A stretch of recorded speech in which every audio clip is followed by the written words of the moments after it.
안녕하세요, 묘한의사입니다. 화폐상습진만큼 오해가 많은 질환이 있을까요? 이 오해의 근원은 뭐냐면 화폐상습진의 진단부터 문제가 됩니다.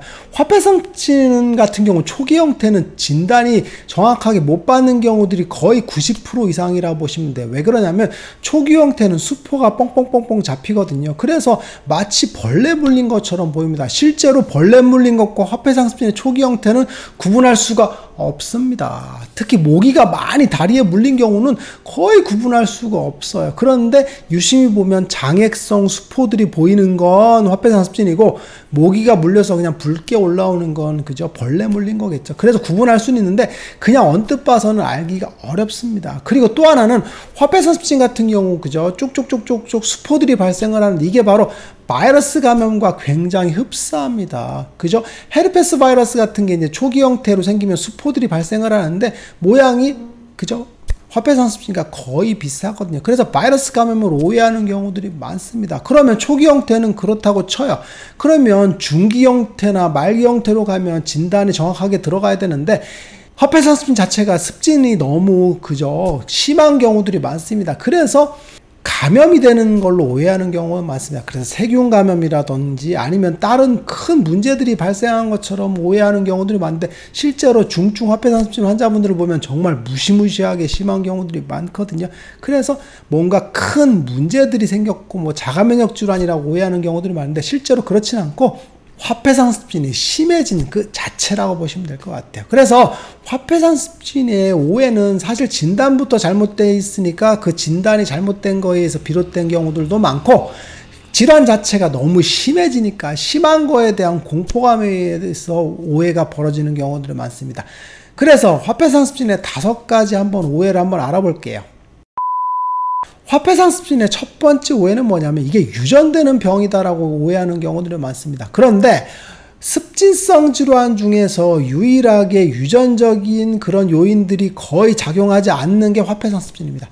화폐상습진 같은 경우 이제 그 엄마 아빠가 화폐상인데 자녀분이 화폐상인 경우를 저는 본 적이 없습니다. 실제 유전적인 계통도를 따져보면 거의 없다고 보시면 되거든요. 이게 왜 그러냐면 화폐상습진은 습진 중에서 그저 경향성이 조금 다른 병이다라고 보시면 돼. 아토피 피부염은 알레르기성 만성습진이라고 그랬죠. 그래서 알레르기의 경향성과 습진의 경향성이 붙어버린다 그랬고, 지루성 피부염은 열대사 장애에 생기는 습진이라고 그랬죠. 그래서 열의 경향성이 많은 특징을 갖고 있죠. 그래서 유전적인 영향들이 많이 작용을 할 수가 있어요. 그런데 화폐상습진은 유전적인 부분들이 작용하기가 좀 어려운 문제죠. 왜 그러냐면 이게 혈장습진이라고 제가 얘기했죠. 그래서 체액순환 정체에 의해서 발생하는 그런 피부염이라고 했어요.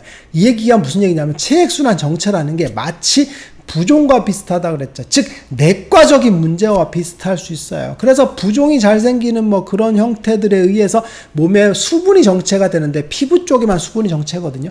그래서 유전적인 부분들이 관여할 요소들이 사실 많지는 않습니다. 그래서 화폐상습진 유전적인 요인들이 거의 없어요. 그래서 가족 단위로 화폐상습진 오는 경우들도 저는 본 적이 없고, 실제로는 문진을 해보면 가족력 있냐라고 물어봤을 때 가족력 있는 경우를 뚜렷하게 본 적은 없다라고 보시면 돼요. 그래서 유전이 된다, 그죠? 이런 부분들은 잘못된 이야기라고 보시면 돼요.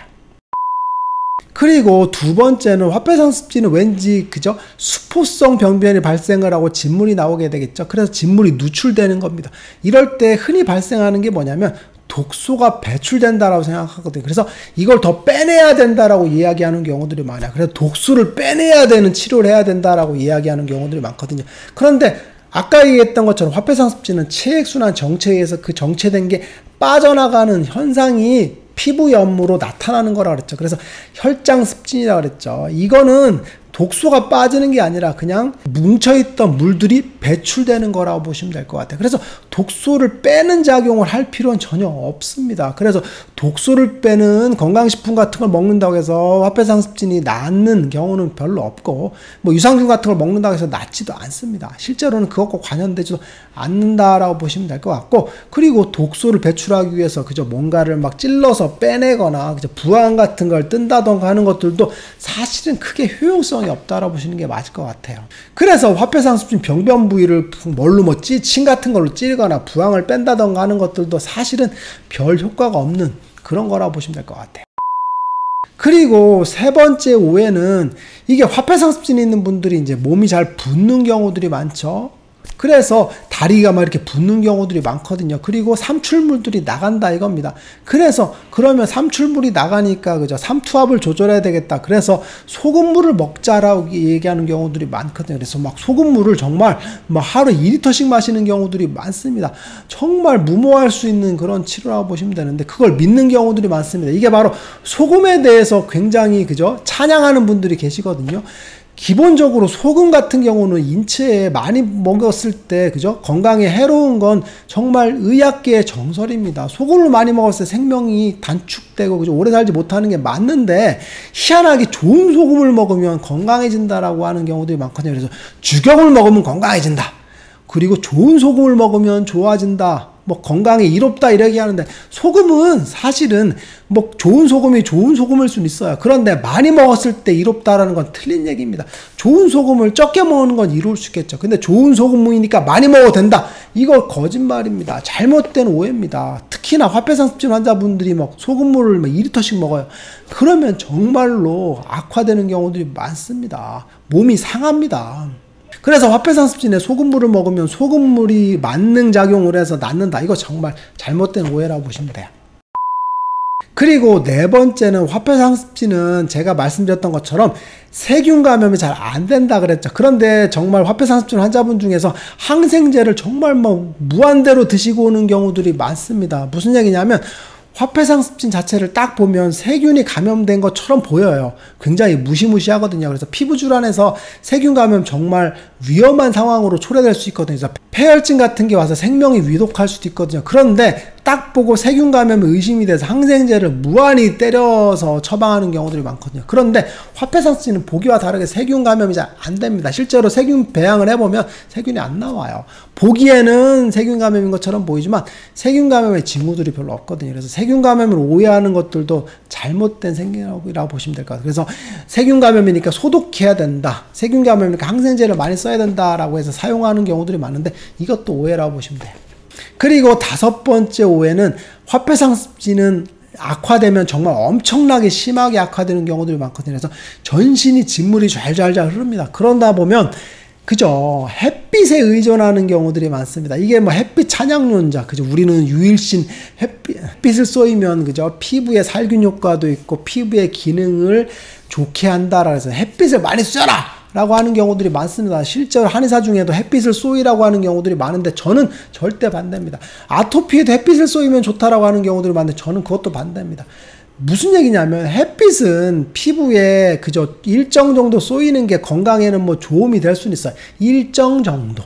그죠? 그런데 과도하게 쏘인다고 해서 피부에 도움이 되냐? 그렇지는 않다는 얘기죠. 무슨 얘기냐면 햇빛이 피부를 좋아지게 할 이유들이 별로 없어요. 자외선에 의해서 피부 노화만 잘 되고 그죠? 피부를 까맣게 태우고 오는 분들이 있거든요. 그래서 딱 보면 느낌이 와요. 막 새카맣니다. 정말 너무 까매요. 그런데 피부는 엉망진창인 경우들이 많아요. 근데 더운데 막 햇빛을 쏘입니다. 근데 햇빛을 쏘이기가 쉬워요? 어려워요? 어렵죠. 그죠? 도시 생활을 할 때 햇빛을 어디서 쏘입니까? 여름철에 쏘이게 되는데 여름철에 햇빛 쏘이면 어떻게 덥죠. 땀나죠. 그러니까 막 피부가 땀에 흐르고 난리가 나죠. 그죠? 굉장히 안 좋은 경우들이 많아요. 그래서 화폐상습진 햇빛을 쏘이면 낫는다. 이거 정말 잘못된 이야기 중에 하나라고 보시면 될 것 같아요. 오늘 시간에는 화폐상습진의 5가지 오해에 대해서 한번 알아봤어요. 화폐상습진은 기본적으로 체액순환 정체에서 발생한다 그랬죠. 몸의 수분 대사가 원활하지 않으면서 어느 한 곳에 수분이 정체돼서 그게 피부로 터져 나온다는 걸 꼭 기억하셔야 돼요. 그래서 화폐상습진은 뭐라 그랬어요? 부종과 비슷한 순환이 잘 안 되는 수분의 문제라고 했죠. 그래서 그 수분이 배출되는 그런 부분이라고 그랬죠. 그러니까 어떻게 되겠어요? 치료를 하게 되면 위에서부터 아래로 낫는다 그랬죠. 그래서 팔 같은데 손부터 나오면서 그죠? 발 부분이 늦게 낫는 그런 특징이죠. 이런 특징을 보이는 피부 질환은 존재하지 않습니다. 유일하게 화폐상습진에서만 상체에서부터 좋아지는 그런 피부 질환이죠. 아토피 같은 경우는 얼굴 먼저 낫고 그죠? 다른 부위가 낫게 되겠지만 위에서부터 아래로 낳는 경우는 없습니다. 지루성 피부염도 마찬가지고요. 그런 경향성을 갖는 건 화폐상습증이 유일한데 이건 바로 부종과 비슷한 물의 문제, 그죠? 체액 위의 문제이기 때문에 체액이 위에서부터 아래로 빠지는 문제라고 보시면 될 것 같아요. 이걸 이해하시고 보면 5가지 오해를 할 이유가 전혀 없습니다. 그래서 몸에 체액이 빠져나간다는 것만 이해하시면 될 것 같아요. 묘한사에게 궁금한 거 있으면 댓글 남겨주세요. 영상을 통해서 답변하겠습니다. 빠이.